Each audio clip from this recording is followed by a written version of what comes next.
கோபிநாத் என்பவர் கைது செய்யப்பட்டிருக்கிறார். பெங்களூருக்கு அழைத்து சென்று 34 ஹார்ட் டிஸ்குகள் மீட்கப்பட்டுள்ளன என்று கூறுகிறார்.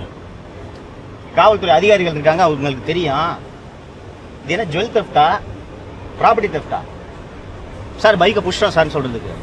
இதுல திருடு போனது ஹார்ட் டிஸ்குகளை விட முக்கியமாக டேட்டா. நான் ஏற்கனவே அந்த ஜாப் ராக்கெட்ல நடந்த விவகாரத்தை சொன்னேன். அந்த ஜாப் ராக்கெட் விவகாரத்தில் அந்த ஆதாரங்களை கொண்டிருக்கக்கூடிய ஹார்ட் டிஸ்க் திரு செந்தில் பாலாஜி அவர்களின் வீட்டிலிருந்து கைப்பற்றப்பட்டது. நான் சொல்றது கட்டுக்கதை அல்ல. இன்னும் நீதிமன்றத்தில் எங்கிருந்து அந்த ஹார்ட் டிஸ்கள் கைப்பற்றப்பட்டன என்பது அமலாக்கத்துறையின் வழக்கிலும் ஆதாரங்களாக இருக்கிறது, சிசிபியோட வழக்கிலும் ஆதாரங்களாக இருக்கிறது. இன்னைக்கு 34 ஹார்ட் டிஸ்கை கண்டுபிடிச்சோன்னு எங்களுக்கு ஒரு கதையை எங்களுக்கு சொல்றீங்களே. அந்த ஹார்ட் டிஸ்கில் என்ன ஜனநாயகன் படமா இருக்கு? உண்மையிலே ஜனநாயகன் படம் இருந்துச்சுன்னா படம் இருக்கா? வேற என்ன இருக்குன்றது உங்களுக்கு எப்படி தெரியும்? இன்னொரு கூடுதலான தகவலை சொல்கிறேன். காணாமல் போக வேண்டியது அல்லது காணாமல் போக அடிக்க வேண்டும் என்று இவர்கள் நினைத்தது ஒரே ஒரு ஹார்ட் டிஸ்க். ஒரே ஒரு ஹார்ட் டிஸ்க். அந்த ஒரு ஹார்ட் டிஸ்கை மட்டும் திருடுனா அந்த ஒரு ஹார்ட் டிஸ்கில் என்ன இருக்குன்னா,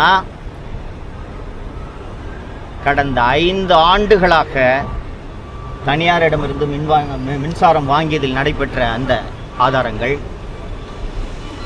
சூரிய ஒளி மின்சாரத்தை தனியாரிடமிருந்து வாங்கியதற்கான ஆதாரங்கள், சுருக்கமாக சொல்ல போனால் 5 ஆண்டுகளில் தமிழக மின்வாரியத்தில் நடைபெற்ற ஊழல்களின் மொத்த ஆதாரமும் அந்த ஒரு ஹார்ட் டிஸ்கில் அடங்கியிருக்கிறது. இன்னைக்கு 34 ஹார்ட் டிஸ்கை நாங்கள் பெங்களூர்லேருந்து சீஸ் பண்ணியிருக்கோன்னு போய் இங்கே நண்பர்கள் ரிச்சி ஸ்ட்ரீட்டுக்கு போயிருப்பீங்க. அங்கே போய் இந்த கம்ப்யூட்டர் ரிப்பேர் பண்ணுற கடையிலெல்லாம் கேட்டிங்கன்னா ஒரு 50 லேப்டாப் அடிக்கி போட்டு வச்சுருப்பாங்க. ஒரு லேப்டாப் காணா போச்சுன்னு சொல்லிட்டு நம்ம புகார் கொடுத்தோன்னா 10 லேப்டாப்பை சீஸ் பண்ணிட்டு வந்து அந்த லேப்டாப்லாம் நாங்கள் சீஸ் பண்ணுறாங்க பாருங்கன்னு சொல்கிறது போல் இந்த கதை இருக்கிறது. நான் தமிழக அரசை மாண்புமிகு முதல்வரை கேட்டுக்கொள்வதெல்லாம் ஒன்றே ஒன்றுதான். டிரான்ஸ்ஃபார்மர் கொள்முதலில் மிகப்பெரிய ஊழல் நடைபெற்றிருக்கிறது என்று சிபிஐ விசாரணைக்கு உத்தரவிடப்பட்டிருக்கக்கூடிய இந்த சூழ்நிலையில் அது தொடர்பான திருட்டு வழக்கையும் சிபிஐ தான் விசாரிக்க வேண்டும். சிந்தாதிரிப்பேட்டை காவல் நிலையமோ தமிழக காவல்துறையோ விசாரிப்பது பொருத்தமாக இருக்காது. இந்த விசாரணையின் மீது தமிழக மக்களுக்கு நம்பிக்கை ஏற்படுத்தும் வகையிலும் இது இருக்காது.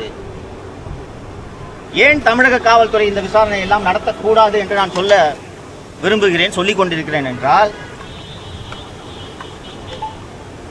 லஞ்சம் மற்றும் ஊழலை விசாரிக்க வேண்டிய துறையின் இயக்குனராக ஒரு ஊழலின் ஊற்றுக்கண்ணை இந்த அரசு நியமித்திருக்கிறது. இது தொடர்பாக நான் ஏற்கனவே பேசியிருக்கிறேன்.